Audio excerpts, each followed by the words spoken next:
सर्वांना जय भीम, नमो बुद्धाय। तर आजची आपली गोष्ट आहे, आपल्याच कृत्यामुळे दुर्गती प्राप्त होते। म्हणजे आपण जे कर्म करतो त्याच्याच पुढे आपल्याला दुर्गती प्राप्त होते।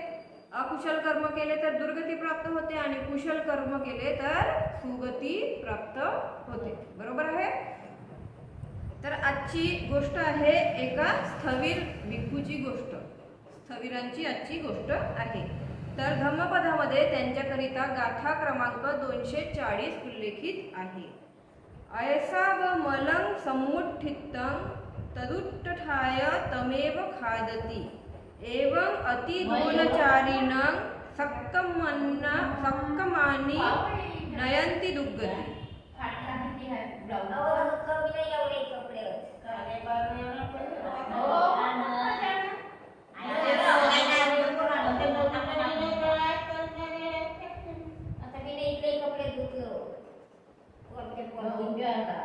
करू का चालू?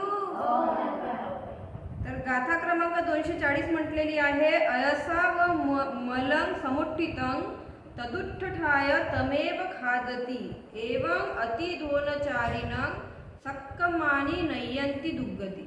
तर ह्या गाथेचा अर्थ अशा प्रकारे आहे, लोखंडापासून उत्पन्न झालेला जंग, लोखंडाला जंग लागते, बरोबर आहे।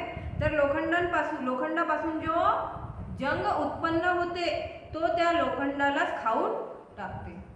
लोखंडामध्ये जंग लागते, तो जंग त्या लोखंडालाच खाऊन टाकतो। त्याचप्रमाणे अति चंचल मनुष्याला, त्याचप्रमाणे ज्या प्रकारे लोखंडाला जो जंग लागते तो जंग स्वतः त्या लोखंडाला खाऊन टाकतो, त्याचप्रमाणे अति चंचल मनुष्याला त्याचे स्वतःचे दुष्कर्म त्याला दुर्गतीला घेऊन जातात। अति चंचल मनुष्याला तो खूप जास्ती दुष्कर्म करत असेल तर त्याने केलेले दुष्कर्म त्याला दुर्गतीकडे घेऊन जातात। समजलं? हा होता ह्या गाथेचा अर्थ। जेतवन विहारामध्ये जेव्हा तथागत राहत होते तेव्हा त्यांनी एका भिक्खूंना उद्देशून ही गाथा म्हटलेली आहे। एक भिक्खू होते, वर्षावासानंतर कोणीतरी त्यांना एक मोठ्या सुताची चादर भेट म्हणून दिली। एक भिक्खू होते, तर जसं वर्षावास संपलं, 4 महिने वर्षावास राहते, 3 महिने 4 महिने, तर वर्षावास संपल्यानंतर कोणीतरी त्यांना एक सुताची चादर बनवून त्यांना भेट म्हणून दिली। भिक्खू संघ वर्षावासात एखाद्याच ठिकाणी 3 ते 4 महिने मुक्कामाला राहायचे। भगवंताच्या काळामध्ये भिक्खू संघ एकाच काळामध्ये 3 ते 4 महिने वर्षावासाकरिता राहायचे आणि आता पण वर्षावासामध्ये ते परंपरा प्रथा आपली चालत आहे। वर्षावासानंतर जेव्हा ते पुढच्या प्रवासाला निघत तेव्हा त्या गावचे किंवा नगराचे लोक त्यांना काही भेटवस्तू देत असत। जेव्हा वर्षवास त्यांच्या संपायचा आणि ते दुसऱ्या जागेकडे जायसाठी निघायचे तेव्हा गावातले लोक त्यांना भेटवस्तू म्हणून काही वस्तू वगैरे द्यायचे। जसे आता आपण पण देतो, 3 महिने आपल्याकडे भंतेजी राहिलेत तर वर्षावास संपल्यानंतर आपल्याला जे देऊशे वाटलं ते आपण त्यांना भेटवस्तू म्हणून देतो, त्याच प्रकारे आधी पण द्यायचे।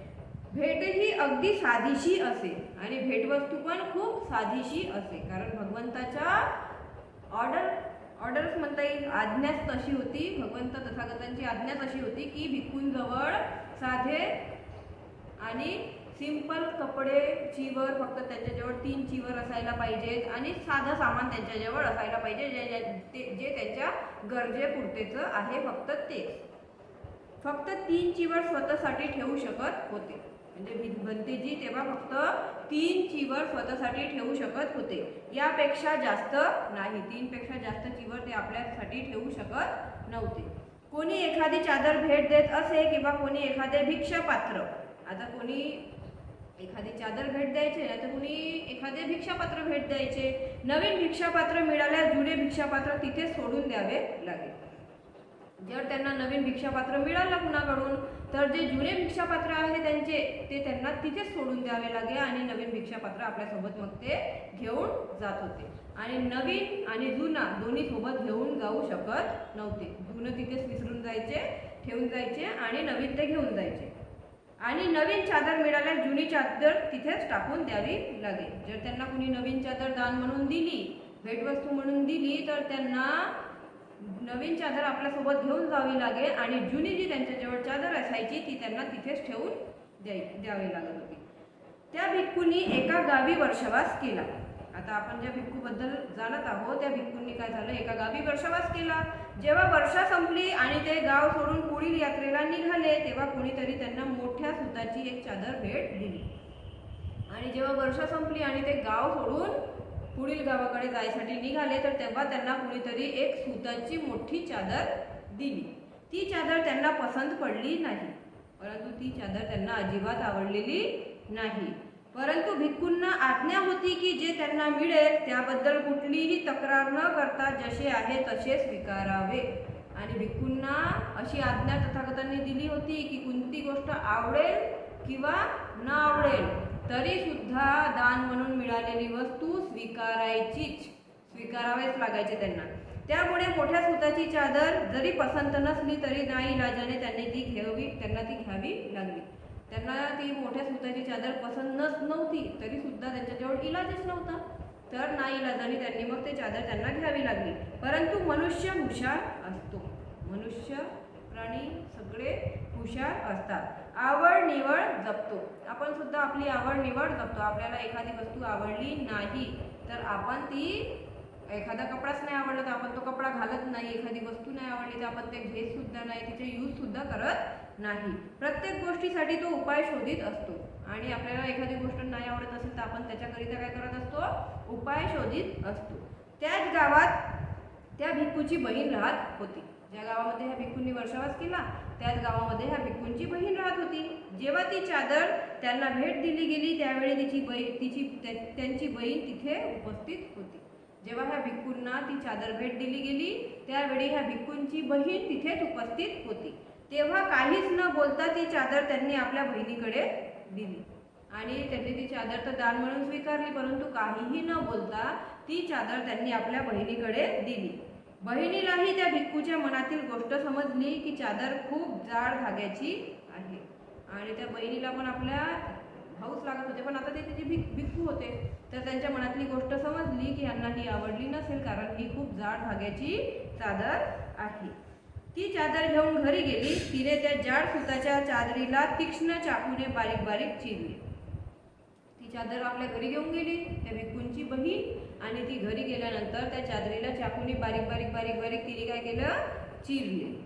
ती चादर घेऊन घरी गेली आणि तिने बारीक बारीक चिरले आणि उखंडात घालून कांडून जाड सुताच्या चादरीला बारीक सुताची चादर बनवली. आणि तिने काय केलं, ती चादर उखंडामध्ये काढून ते जाड सुताची जी चादर होती तिला बारीक चादर बनवली. दरम्यान तीच भिक्खू त्या चादरीची मोठ्या उत्सुकतेने वाट पाहत राहिले की बहीण ती चादर केव्हा परत देईल म्हणून. आणि त्याच दरम्यान ते जे भिक्खू होते ते त्या चादरीची खूप वाट बघत राहिले की माझी बहीण मला चादर कधी देणार म्हणून. परंतु देईल म्हणून मनातल्या मनात त्या चादरी संबंधी अनेक कल्पनेचे पूल बांधू लागले. आणि ती देणार नाही देणार, का बरं नाही देत असेल, नाही का, त्या चादरी संबंधी ते भिक्खू पुष्कळ सारे आपल्या मनातल्या मनात विचार करू लागले, विचारांचे पूल बांधू लागले.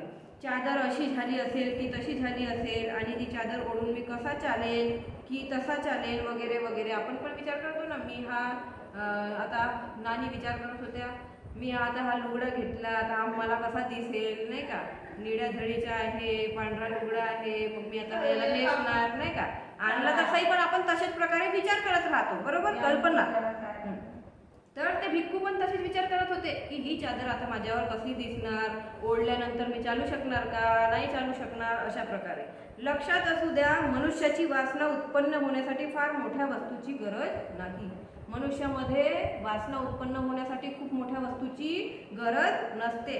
फकीराला तर लंगोट ही वासना करायला पुरेशी आहे. जो फकीर आहे, भिकारी आहे, त्याला लंगोट म्हणजे त्याला लंगोट घालायची वासना करायसाठी पण पुरेशी आहे. लंगोटवरतीही वासनेचे महाल बांधता येतात.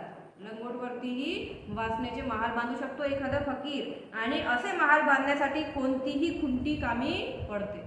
असे महाल बांधण्यासाठी, विचारांचे महाल बांधण्यासाठी कोणतीही खुंटी कामी पडते, बरोबर आहे. आपण विचार कुठल्या कुठे घेऊन जातो, ज्याचे अस्तित्व पण नाही राहत ते पण आपण विचार करायला सुरुवात करून टाकतो. आता फक्त एकच चादर त्या भिक्खूला भेट मिळाली होती आणि त्यासाठी एवढा उत्सुक, एवढा आतुर होण्याची काहीच गरज नव्हती. त्या भिक्खूंना फक्त आता एकच चादर भेट म्हणून मिळाली होती आणि त्याच्यासाठी एवढं आतुर व्हायची त्यांना काही गरज नव्हती, परंतु एका भिक्खूसाठी एक चादरच फार मोठी वस्तू बनली. एका भिक्खूसाठी एक जी चादर आहे ती फार मोठी वस्तू बनली. ते भिक्खू खूप विचार करू लागले की ताई अशी चादर बनवेल की तशी बनवेल. आणि त्या भिक्खूंनी खूप विचार करू लागले की माझी ताई अशी चादर बनवणार की तशी बनवणार, मला आवडणार की नाही आवडणार, जाड सुताची बनवणार की पातळ सुताची बनवणार, नाही का, कशी बनवणार, काय बनवणार, मग ती मी घालणार तर मग चालू शकणार का, माझ्या अंगावरती कशी दिसणार, असे ते विचारांचे पूल बांधू लागले ते भिक्खू. आणि मोठ्या आतुरतेने ते भिक्खू बहिणीची वाट पाहत बसले. मनातल्या मनात अनेक कामनांचे फूल ते बांधू लागले आणि ते आपल्या बहिणींची वाट बघत होते की कधी येणार माझी बहीण. आणि मनातल्या मनात खूप विचार करू लागले चादरीबद्दल, येणार की नाही येणार, आज येणार की उद्या येणार, एका तासाने येणार की सायंकाळी येणार की उद्या येणार, नाही का, दुपारी येणार, सकाळी येणार, अशा प्रकारे. आणि एके दिवशी बहिणीने बारीक सूत तयार केलेली चादर त्या भिक्खूंना आणून दिली. आणि एक दिवस मग अशा प्रकारे त्यांच्या बहिणीने बारीक सुताची तयार केलेली चादर त्यांना आणून दिली. त्यांचे मनमयूर आनंदाने नाचू आणि विचार करू लागले की अशी सुंदर चादर भगवंताजवळ पण नाही. आणि त्यांच्या मनामध्ये खूप उत्साह आणि ते चादर बघून खूप आनंद उत्पन्न व्हायला लागला. आणि ते विचार करू लागले की अशी सुंदर चादर भगवंताजवळ सुद्धा नाही आहे. आणि उद्या ही चादर ओढून मी असा निघेल तसा निघेल. आणि म्हणजे त्यांच्यामध्ये आता आसक्ती उत्पन्न झाली खूप. आणि विचार करू लागले अशी चादर तर भगवंताजवळ पण नाही आहे, उद्या मी हे चादर नेसून असा निघेल तसा निघेल, मग लोक माझ्याकडे बघणार, नाही का, मग माझं कौतुक करतील, काय करतील, ते अशा प्रकारचे विचार करू लागले. जसे आपण पण कधी कधी करतो, एखादी नवीन साडी घेतली, लुगडं घेतलं की घालून मी घालणार तर अशी दिसणार तशी दिसणार, नाही का, मग मी घालून येणार तर मला माझी लोक तारीफ करतील, नाही का, मी सगळ्यांच्या काय आश्चर्याचं कारण बनेल, असं अशा प्रकारे ते विचार करू लागले. भगवंताच्याही लक्षात येईल की अशी चादर आपल्या जवळही नाही. आणि ते भिक्खू विचार करू लागले की मी जी चादर घालून जाणार, नाही का, ओढून जाणार, ती बघून भगवंतांच्या नक्की लक्षात येणार की अशी चादर माझ्याजवळ सुद्धा नाही आहे. अशी सुंदर चादर फक्त माझ्याचकडे, त्या भिक्खूकडेच आहे. भगवंत सुद्धा म्हणतील की अशी सुंदर चादर फक्त त्या भिक्खूकडेच आहे आणि भिक्खू संघात कोणाकडेच नाही. आणि ही जी चादर आहे ही भिक्खू संघामध्ये कुणाहीकडे नाही आहे, फक्त आणि फक्त माझ्याचकडे राहणार. अशा विचाराने भिक्खूच्या अहंकाराला अधिकच बळ मिळाले. आणि अशा विचार करू करू करू करू त्यांच्यामधला जो अहंकार होता तो वाढू लागला.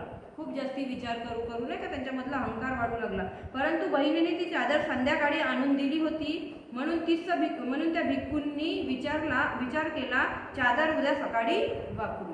आणि त्यांच्या बहिणीने ती चादर त्यांना सायंकाळी आणून दिली होती, म्हणून त्या भिक्खूंनी विचार केला आता सायंकाळी अंधार होत आहे, एवढ्या अंधारात मी कुठे घालून जाऊ, मी कुठे ओढून जाऊ, म्हणून त्यांनी विचार केला की मी आता ही चादर उद्या सकाळी ओढून जाणार.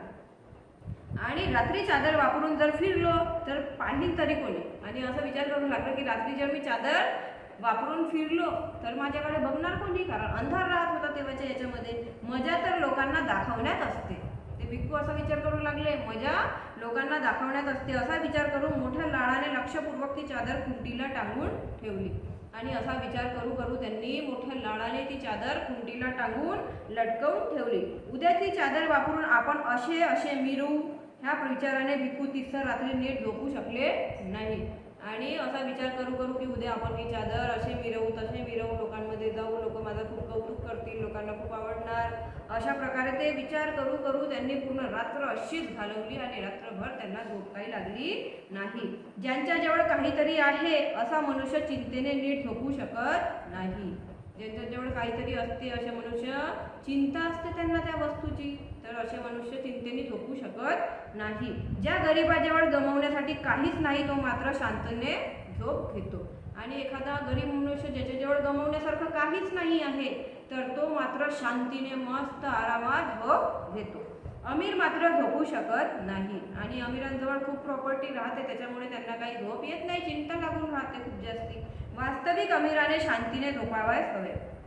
परंतु बघायला गेलं तर अमीराकडे सगळंच काही आहे, तर अमीरांनी शांतीने झोपायला हवे आणि गरिबांनी चिंता करत राहायला हवे. परंतु इथे उलटच आहे, अमीर चिंता करत राहतो आणि गरीब सुखाची झोप घेतो.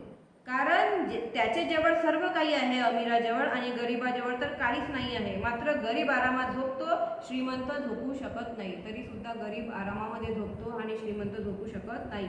जसे जसे धन वाढते चिंता सुद्धा वाढते. जसे जसे आपल्या जवळचे धन वाढते तसे तसे आपली चिंता सुद्धा वाढत असते. भिक्खू रोज शांत झोप घेत होते. ते भिक्खू रोज शांत झोप घ्यायचे, परंतु आज मात्र मोठ्या बेचैनीत होते. कारण आज त्यांच्याजवळ चादर होती. त्या चादरमुळे त्यांना झोप काही व्यवस्थित लागू शकली नाही आणि ते खूप बेचैन होते. कारण चादर रात्री कोणी चोरून तर नेणार नाही ना. आणि त्यांच्यामध्ये मनामध्ये विचार येऊ लागला की चादर कोणी रात्री चोरून तर नेणार नाही ना. कारण अनेक भिक्खू एका छताखाली झोपत असत. कारण अनेक भिक्खू तेव्हा काय करत असत, एकाच छताखाली झोपत असायचे. रात्री कोणी चादर उचलून तर नेईल नाही ना. सकाळी शोधून काढणे पण मुश्किल होईल. आणि ते विचार करू लागले, जर माझी चादर रात्री कोणी उचलून घेऊन गेले तर सकाळी मला शोधणे पण खूप कठीण होणार, मुश्किल होईल. कारण चादर एवढी सुंदर की कोणाचीही नजर तिच्यावर पडू शकते. आणि ते विचार करू लागले, चादर एवढी सुंदर आहे की कुणाचीही नजर त्याच्यावर पडू शकते आणि कोणीही ती चादर चोरून घेऊन जाऊ शकते. आणि बहिणीने आणताना कोणी पाहिले असेल तर तो नक्कीच चोरून नेईल. आणि असा विचार करू लागला की जर माझ्या बहिणीने जेव्हा मला चादर आणून दिली आणि आणताना कुणी बघितलं असेल तर तो माणूस नक्कीच माझी चादर चोरून नेणार. अशा प्रकारे तो भिक्खू विचार करू लागला. म्हणून रात्रभर भिक्खू भीतीमुळे झोपू शकले नाही व 4-5 वेळा उठून चादर खुंटीलाच असल्याची खात्री करून घेतली. आणि रात्रभर ते भिक्खू सुखाने झोपू शकले नाही. आणि रात्रभरात त्यांनी 4-5 वेळेस उठून बघत राहिले, खुंटीला चादर लटकली आहे का, आहे की नाही आहे, त्यांना तीच खात्री करत राहिले. त्या अर्धवट झोपेतही त्या सुंदर चादरी संबंधी निरनिराळ्या स्वप्नांची वर्षा होत होती. म्हणजे ते स्वप्नच बघत होते. चादरच दिसत होते त्यांच्या नजरेसमोर. दुसरी काही दुनियादारी काही दिसत नव्हती. कधी सकाळ होईल आणि कधी चादर आपण अंगावर घालू असे त्या 30 स्थविराला वाटत होते. आणि त्या स्थविरांना असं वाटत होतं भिक्खूंना की आपण कधी सकाळ होणार आणि मी कधी चादर ओढणार. आणि ह्याची त्यांना खूप घाई होती. त्या चादरी संबंधीची वासना फारच अनावर झाली होती. आणि त्या चादर संबंधी वासना त्यांची खूप अनावर झालेली होती, खूप वाढत गेली वासना. मात्र जागरणाने म्हणा किंवा भोजनाच्या अपचनाने म्हणा काहीतरी कारण घडले आणि 30 स्थविरांचे त्याच रात्री देहावसान झाले.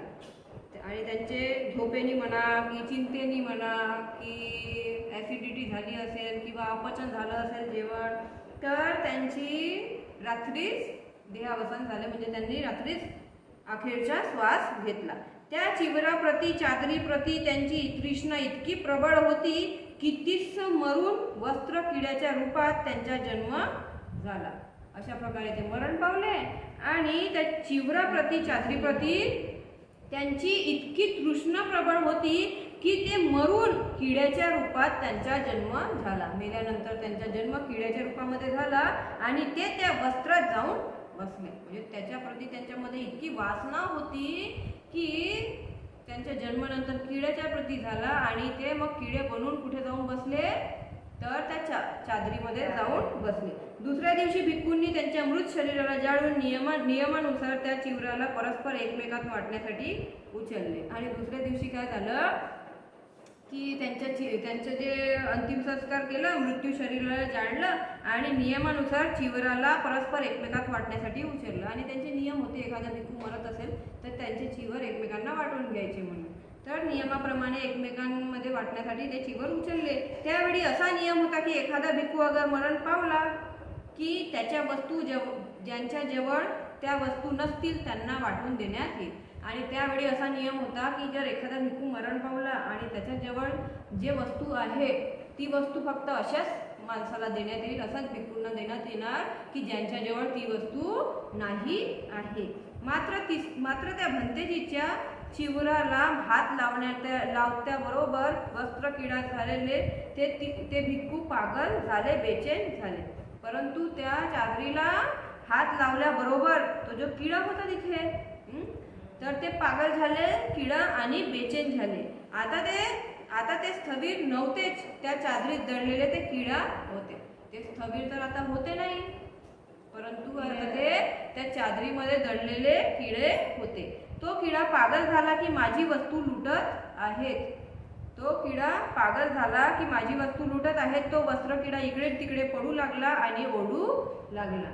आणि तो आता पागल झाला. त्याला वाटलं ही चादर तर माझीच आहे, कारण तो किडा कोण होता, ते स्थवीरच होते जे मरण पावले होते ते.